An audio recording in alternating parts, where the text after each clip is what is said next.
Hello friends, कैसे हैं आप लोग। मैं अरविंद मौर्य आपका अपने यूट्यूब चैनल इंटरेस्टिंग केमिस्ट्री में स्वागत करता हूं। तो फ्रेंड्स, जैसा कि आप लोग देख पा रहे हैं, आज का टॉपिक है इस वीडियो का हम लोग देखने वाले बीएससी में मात्र 8 से 10 दिन पढ़ के या एक सप्ताह पढ़ के अच्छे नंबर कैसे ला सकते हैं यदि अभी तक कोई प्रिपरेशन नहीं हुआ है। ठीक है, तो इसके बारे में आज हम अपना अनुभव आप लोग के साथ शेयर करने वाले हैं। ठीक है, क्योंकि मेरा भी बीएससी है, एमएससी है, ठीक है, केमिस्ट्री से। तो बीएससी में भी मेरा भी फिजिक्स और केमिस्ट्री था और कुछ प्रिपरेशन नहीं हुआ था। एग्जाम अचानक पता चला कि हाँ इस डेट से एग्जाम है। ठीक है, तो हम कैसे कैसे स्ट्रेटजी अपना के अच्छे मार्क्स लाए थे वो आप लोगों को बताने वाले हैं। ठीक है, एग्जाम करीब आ जाता है, मान लीजिए एग्जाम आ गया है, कुछ ही दिन बचे हुए हैं, तो फिर पढ़ने में मन क्यों नहीं लगता है, या फिर मान लीजिए एग्जाम करीब जैसे जैसे आते जाते हैं हम जो भी पढ़ते हैं वो हमको याद क्यों नहीं होता है। ठीक है, तो इन सब टॉपिक्स पे आज हम लोग डिस्कस करेंगे। ठीक, सबसे पहले हम लोग नीचे 2 टॉपिक्स पे डिस्कस कर लेते हैं, उसके बाद इसको देखते हैं। क्योंकि जैसे पहले समस्या को समझ लेंगे कि क्या समस्या है, प्रॉब्लम कहाँ आ रही है, तभी हम लोग उसका समाधान कर सकते हैं। तो पहले हम लोग समस्या को समझते हैं, प्रॉब्लम कहाँ आती है, क्यों हमारा पढ़ने में मन नहीं लगता है। ठीक है, और जो भी पढ़ते हैं वो तैयार क्यों नहीं होता है एग्जाम के बीच में। जैसे एग्जाम नज़दीक आ गया तो ऐसा प्रेशर होता है। उसके बाद हम समझते हैं कि 8 से 10 दिन में मात्र पढ़ के हम लोग पार्ट बीएससी पार्ट 2 हो या 3 हो, ठीक है, physics chemistry math zoology botany जो भी हो सब्जेक्ट, कैसे अच्छे मार्क्स ला सकते हैं कम टाइम में। ओके, तो देखिए फ्रेंड्स, प्रॉब्लम क्या होता है, मान लीजिए एग्जाम नज़दीक आ गया है। ठीक है, तो हमारा क्या होता है कि जो भी प्रिपरेशन किए होते हैं वो दिमाग पे प्रेशर पड़ता है। जैसे मान लीजिए पहले से कुछ प्रिपरेशन था नहीं, एग्जाम अचानक आ गया कि हाँ भैया 8 दिन 10 दिन या एक सप्ताह बचा हुआ है एग्जाम। और हाँ, प्रॉब्लम और हो जाती है जब उसके बीच में गैपिंग कम होता है। जैसे मान लीजिए 25 तारीख से एग्जाम स्टार्ट है, 25 को 26 को 27 को ऐसे दे देता है ना, तो प्रॉब्लम और ज़्यादा बढ़ जाता है। ठीक है, तो इसके प्रॉब्लम कहाँ से आ रहा है, क्यों ऐसा हो रहा है, उसके बाद उसके समस्या का समाधान हम लोग सोचते हैं। ठीक है, तो देखिए यदि मान लीजिए कम टाइम बचा है तो प्रिपरेशन इसलिए नहीं हो पाता है क्योंकि अपने माइंड में हम लोग पॉजिटिव थिंकिंग की बजाय निगेटिव थिंकिंग को लाने लगते हैं कि अब क्या होगा, बहुत कम टाइम बचा है, हम कैसे प्रिपरेशन करेंगे। वो मेरा फ्रेंड था जो 6 महीने से रेगुलर कोचिंग जा रहा है, क्लास जा रहा है और डेली तैयारी कर रहा है। तो जब इन सब चीज़ों से हम तुलना करते हैं अपनी, तो फिर हम जो हमें आ रहा है या जो हमें पढ़ना है वो भी नहीं पढ़ पाते हैं, या जो याद करना है वो भी नहीं कर पाते हैं, और जो पढ़ते हैं याद होता भी नहीं है। कितना भी हम लोग नोट्स सीरीज या बुक लेकर बैठे हैं, पढ़ने में मन भी नहीं लगेगा। क्यों? क्योंकि 8 दिन बचा है, एक सप्ताह बचा है, इतने में हम क्या कर ले जाएंगे, कुछ नहीं हो पाएगा, हमारा पेपर तो गड़बड़ होना है। ठीक है, अब पेपर में अच्छा नहीं होगा, घर वाले क्या कहेंगे जो इतना उम्मीद किए हैं कि बेटा या बेटी जो भी पढ़ रहे हैं अच्छे से, ठीक है, बहुत मेहनत से पढ़ रहे हैं, या फिर हमारा ग्रेजुएशन नहीं होगा तो हम आगे क्या कर पाएंगे। ये सब दुनिया भर का निगेटिव थिंकिंग जो है ना हमारे माइंड में आ जाता है। और यदि ऐसा हो रहा है तो हम जो पढ़ रहे हैं वो भी हमें याद नहीं होना है, और एग्जाम का दिन धीरे धीरे तो करीब आता ही जाएगा, क्योंकि समय कभी रुकने वाला नहीं है। ठीक है ना, तो इन सब चीज़ों को छोड़ के यदि हम लोग अपना दिमाग जो भी है, जैसे कहते हैं ना कि मान लीजिए कोई भी समस्या कोई भी प्रॉब्लम है,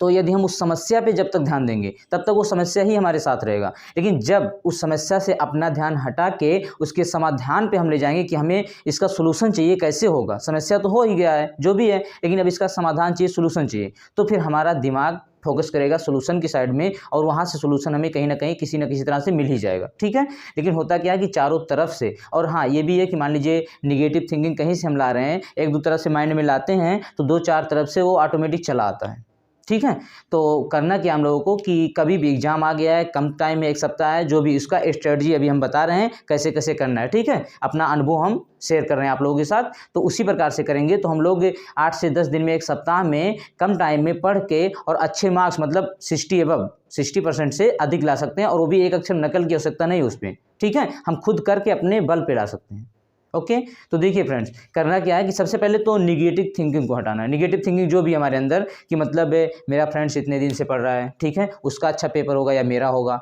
अब तो एग्जाम आ गया है, एग्जाम के बीच में गैपिंग भी नहीं है, और फिजिक्स केमिस्ट्री मैथ तीनों है, या फिर फिजिक्स केमिस्ट्री है, ठीक है, या मैथ फिजिक्स है, जो भी है सब्जेक्ट, ठीक है, जूलॉजी बॉटनी है, तो कम टाइम में कैसे हम प्रिपेयर कर लेंगे, कैसे तैयार हो जाएंगे एग्जाम देने के लिए, और इतना टफ होता है, इंग्लिश में लिखना होता है, ये सब दिमाग माइंड में कहीं ना कहीं घर कर जाते हैं। ठीक है, और उससे जो हमारे अंदर आ रहा है वो भी, जो नहीं आ रहा है वो भी, वो तो आएगा नहीं, जो आ रहा है वो भी हम भूलने लगते हैं। ठीक है, और उसके बाद जैसे जैसे कम टाइम आता जाता है हम बुक लेकर बैठते हैं, लेकिन हमें कुछ याद नहीं होता है। तो देखिए करना कुछ नहीं है वैसे, यदि एक हिसाब से देखा जाए, पार्ट फर्स्ट की बात करें, बीएससी पार्ट फर्स्ट, तो उसमें तो खासकर यदि हम लोग इंटर से अच्छे से पढ़ लेते हैं तो समझिए 50% 60% तैयारी तो हमारी हो गई। ठीक है, क्योंकि बेसिक ज़्यादा पूछता है यदि अच्छे से एनसीईआरटी और इंटर स्टैंडर्ड को पढ़ ले हम। ठीक है, लेकिन सेकंड थर्ड की बात करते हैं तो वो तो और ही इजी हो जाता है, खासकर यदि हम लोगों को मान लीजिए अवध सिलेबस या जो भी कोई सिलेबस है, मतलब बीएससी क्लियर करना है, ठीक है ना, या BA BCom जो भी हो, सबके लिए ये स्ट्रेटजी लागू होगा। तो हमें क्या करना है, कुछ खास उसमें बहुत टफ नहीं है, क्योंकि जो भी एग्जामिनर पेपर बनाता है वो अक्सर अंसाल को लेके बनाता है और प्रीवियस ईयर का पेपर देख के बनाता है। यदि आप लोग अच्छे से अंसाल देखेंगे तो देखिए, मान लीजिए हम लोग को 2022 में एग्जाम देना है, तो हम लोग को ज़्यादातर फोकस करना है 2020 और 2018 और 16 के पेपर पे, ठीक है, 16, 18, 20, उसके बाद 22। उसके बाद यदि मान लीजिए हम लोग इन क्वेश्चन का कलेक्शन कर रहे हैं, जैसे हम 2016, 18 और 20 का पेपर ले रहे हैं, ठीक है, तो उस पर क्या करना है, नोट्स है या सीरीज है जो भी आपके पास है, उस पर आप टिक कर लो कि कौन कौन सा क्वेश्चन कितनी कितनी बार पूछा गया है, ठीक है। उसके बाद क्या करते हैं, यदि टाइम है थोड़ा सा आपके पास तो थोड़ा सा मैच कर लीजिए कि यदि हम 16 से स्टार्ट किए, 17, 19 और 21 भी आ जाए उसमें। तो हाँ, एक चीज़ और है, मान लीजिए इससे हम लोग BSc पार्ट 3 की बात करें तो उसमें जो सेक्शन C आता है, सेक्शन C में मान लीजिए 5 क्वेश्चन है, उसमें से 2-3 करने होते हैं। तो उसमें से क्या करना है कि वो 5 क्वेश्चन देख रहे हैं तो 6 साल का पेपर हम लोग सॉल्व कर रहे हैं, तो 6 साल में ज़्यादा से ज़्यादा 6 पंजे 30 हुआ, लेकिन 20-22 क्वेश्चन में ही हो जाएगा टोटल, क्योंकि लगभग 6, 7, 8 क्वेश्चन ऐसा होगा जो बार बार रिपीट होता होगा, उसको एक ही बार तो पढ़ना है, ठीक है। तो सबसे पहले क्या करना है हम लोगों को, अच्छे मार्क्स लाने के लिए, ठीक है, 8 दिन 10 दिन या 1 सप्ताह बचा हुआ है, तो BSc में हम लोग अच्छे मार्क्स कैसे ला सकते हैं, इसके लिए सबसे पहला पॉइंट हो जाएगा कि हमें टोटल निगेटिव थिंकिंग को छोड़ देना है, हमें जितना कम टाइम बचा है उसका अच्छे से उपयोग करना है। उसके बाद सबसे पहला कार्य क्या होगा कि हम अंसाल को उठाएंगे, अंसाल से सबसे पहले टिक करेंगे इंपॉर्टेंट क्वेश्चन को कि कौन कौन सा क्वेश्चन हमें याद करना है, तैयार करना है। तो उसमें से यदि हम लोग डेली या मान लीजिए पहले से कोचिंग पढ़ रहे थे, क्लासेस ज्वाइन किए थे या सिर्फ कोचिंग जा रहे थे, या जो भी कुछ BSc से लगे हुए थे, तो कम से कम कुछ दिमाग में इतना तो आएगा ये क्वेश्चन किस टॉपिक का है। ऐसा नहीं कि मुझे याद है, याद नहीं है, छोड़ देते हैं कि याद अभी तक कुछ नहीं है, लेकिन इतना तो होगा कि दिमाग में कि हाँ ये किस टॉपिक से, किस चैप्टर से, कैसे कैसे है। तो हम लोग सबसे पहले 2016, 18, 20 इन तीनों का, उसके बाद फिर 17, 19, 21 का भी, इतने का सभी क्वेश्चन जितने जितने बार आए हैं नोट्स में या बुक में टिक करेंगे, या फिर जो भी सीरीज लिए हैं, ठीक है ना, उसमें टिक करेंगे कि ये मान लीजिए 2020 में आया है, 18 में भी आया था, 16 में, ये बहुत इंपॉर्टेंट हो गया क्योंकि तीनों बार आया था, अगली बार आने का चांस है।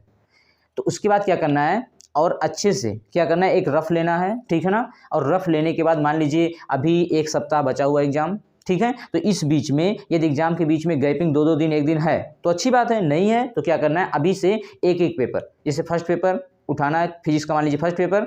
तो एक अंसाब लेकर हम लोग थोड़ा सा देख भी लेते हैं। जैसे मान लीजिए 2018 में देख रहे हैं, तो 18 में देखिए BSc पार्ट 3 पेपर फर्स्ट देखते हैं, तो इसमें देखिए जो एक नंबर का क्वेश्चन था, जैसे इसमें पहला क्वेश्चन हम लोग देखते हैं यदि, तो देखिए एक जड़त्वीय निर्देश फ्रेम क्या होता है, ठीक है, जैसे मान लीजिए what is the inertial frame of reference. उसका दूसरा क्वेश्चन दिया गया है explain basic postulates of special theory of relativity, ठीक है, विशिष्ट सापेक्षता की मूल अभिगृहियों की विवेचना कीजिए। तो इस प्रकार से टोटल 10 क्वेश्चन है, ठीक है, जो कि 1.5 मार्क्स के हैं, 1.5 नंबर के हैं। अब यहाँ से देखेंगे तो 2018 का है, उसके बाद हम लोग जाएंगे यदि 2020 में, ठीक है ना, देखिए 20 में तो काफ़ी क्वेश्चन मैच कर रहा है। जड़त्वीय तथा अजड़त्वीय फ्रेम की उदाहरण से परिभाषा दीजिए, विशिष्ट अपेक्षिता सिद्धांत के मूलभूत अपघृतों का वर्णन कीजिए। तो देखिए 4-5 क्वेश्चन सेम मिल रहा है, 3 क्वेश्चन इधर मिला और इधर मिल रहा है, ठीक है ना, इस प्रकार से मैच कर रहा है। तो काफ़ी क्वेश्चन, ये तो था 1 नंबर 1.5 नंबर वाला। आगे देखेंगे तो जो B सेक्शन होता है 8-8 नंबर का, या C सेक्शन होता है, उसमें से काफ़ी क्वेश्चन मैच करते हैं, ठीक है। तो इस प्रकार से आपका क्वेश्चन कलेक्शन बहुत कम हो जाएगा, अब सिर्फ उतना क्वेश्चन ही पढ़ना है। अब क्या करना है, इसके बाद हमको लेना है एक रफ और पेन, बस एक क्वेश्चन करके लॉन्ग वाला, पहले शॉर्ट नहीं पहले लॉन्ग वाला उठाना है, और अच्छे से 2-2 3-3 बार एक क्वेश्चन को 2-2 3-3 बार लिखना है। रटना नहीं है कि दिमाग में हो जाए रट ले, नहीं, बस एक क्वेश्चन उठाएंगे 3-3 4-4 बार लिखना है। ऐसे करके 20 क्वेश्चन है एक पेपर का, 30 क्वेश्चन 25 क्वेश्चन है, तो उस पेपर के प्रत्येक क्वेश्चन को 4-4 5 बार लिख लेंगे। और लिखने से क्या होगा, ऐसा लगेगा कि हमारे माइंड में नहीं है, मुझे याद नहीं हुआ, हम वहाँ कैसे लिखेंगे। लेकिन वो क्वेश्चन जब पेपर में देखोगे ना, तो फिर 3-3 4-4 बार लिखे हम रफ पे, तो कुछ ना कुछ स्टार्ट करेंगे और हेडिंग अच्छे से डालेंगे और लिखेंगे उसके बारे में। मतलब हमेशा दिमाग में ये रखना चाहिए कि something is better than nothing, कुछ नहीं से कुछ तो अच्छा होगा। जैसे अभी तक हम कुछ नहीं पढ़ना चाहते थे या पढ़ रहे थे, याद नहीं हो रहा था, लेकिन अब कुछ होना तो स्टार्ट किया। और उसके बाद अपने फ्रेंड या और अन्य लोगों से तुलना नहीं करनी है कि मतलब उनका अच्छा होगा हमारा अच्छा नहीं होगा, या फिर क्या होगा क्या नहीं होगा, ऐसा कुछ भी नहीं। बस अपने बारे में हमेशा अपने आप से खुद से तुलना करो, ठीक है, कि मतलब हम क्या थे और क्या हैं। मतलब एक भी क्वेश्चन नहीं आता, 1-2 क्वेश्चन याद हुआ तो अपने आप में बस खुश हो जाओ, ठीक है। ऐसे धीरे धीरे करके इंक्रीज कर सकते हो। और यदि रफ में मान लीजिए किसी पेपर की तैयारी हम अच्छे से कर रहे हैं, उसका स्टार्टिंग में एक क्वेश्चन 3 बार 4 बार लिखते जा रहे हैं, तो मान लीजिए एक पेपर देने के पहले, जैसे मान लीजिए एक सप्ताह है तो अभी एक एक दिन प्रत्येक पेपर को दे दो, उसके बाद फिर आ जाए, फिर उसी पेपर को लेके बैठो, दूसरा नहीं, वो पेपर हो जाए, फिर दूसरा, फिर तीसरा, ऐसे ऐसे करके। तो एक पेपर का कम से कम 20-25 पन्ने रफ पे अच्छे से लिख के जाने। अच्छे का मतलब हुआ कि 3-3 4-4 बार, और वहाँ राइटिंग नहीं देखना है, रफ में तो अच्छे से लिखना है, राइटिंग नहीं देखना है, छोटा छोटा करके पूरा करना है। ऐसा नहीं कि बस 2-4 बार लिखो, ऐसे 1-2 हेडिंग रफ पूरा हो गया, रफ एक पेज भर गया, ऐसा नहीं, दिखाना नहीं है, अपने लिए करना, ईमानदारी से करना है। तो कोई भी क्वेश्चन लॉन्ग क्वेश्चन है, 3-3 4 बार प्रैक्टिस कर लिए उस क्वेश्चन का, और उसके बाद फिर एग्जाम में आ गया या उससे रिलेटिव कुछ भी देखने को मिला, तो वो क्वेश्चन हम आराम से वहाँ कर सकते हैं, ठीक है। और एक चीज़ और ध्यान रखना है कि मान लीजिए एग्जाम में पेपर आया, तो पेपर में करना क्या, हमको करना ये है कि जैसे मान लीजिए टोटल क्वेश्चन में यदि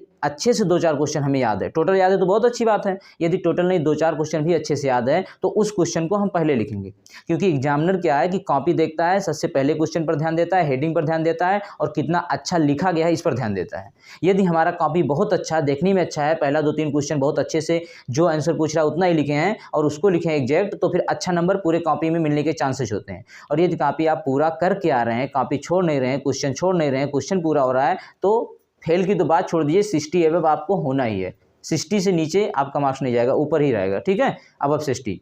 तो मतलब यदि अच्छा कर रहे हैं, पूरा कॉपी कर रहे हैं। और एक चीज़ और, कभी कभी क्या होता है कि 2 नंबर का क्वेश्चन है और हमको अच्छे से आ रहा है, उसी में हम लिखने में स्टार्ट कर दिए और उसका डिटेल बनाने लगे, फिगर या जो भी है 2-3-4 पेज दे दिए, पता चला वो 2 नंबर का था, तो 3 तो मिल नहीं सकता है, तो उस पर ज़्यादा टाइम देने का कोई मतलब नहीं होगा, ठीक है ना। इन सब चीज़ों का यदि हम ध्यान दे रहे हैं तो हमारा मार्क्स अच्छे से बढ़ेगा, और हमको अभी तक कुछ नहीं आ रहा है फिर भी सबसे अच्छा नंबर आ सकता है। तो जरूरी नहीं कि तुम्हारा फ्रेंड्स जो मतलब 6 महीने से पढ़ रहा है, रेगुलर कोचिंग क्लास ले रहा है, अच्छे से तैयारी कर रहा है, उसी का नंबर आ सकता है, आपका उससे अच्छा आ सकता है। और बात नॉलेज की है तो नॉलेज हम बाद में भी ले सकते हैं, ठीक है, क्योंकि जो मार्कशीट होता है उसमें सिर्फ मार्क्स देखा जाता है, नंबर देखा जाता है, ना कि नॉलेज देखा जाता है। नॉलेज तो बाद में हम गेन कर सकते हैं, लेकिन मार्कशीट में नंबर कम हो जाएगा तो फिर गड़बड़ हो जाएगा, ठीक है। इसलिए नंबर के लिए सबसे अच्छा तरीका है, पहले आप 2018, 20, 16 ऐसे सेलेक्ट करो, फिर 21, 19 का भी 5 साल कम से कम, उसके 5 साल के पेपर को, क्वेश्चन को कलेक्ट करो, टिक लगाओ, कौन कौन सा पढ़ना है, इंपॉर्टेंट कौन सा 3 बार आया बहुत इंपॉर्टेंट है, और काफ़ी क्वेश्चन आपको मैच करेगा, 2-2, 3-3 बार पूछा गया है, ठीक है,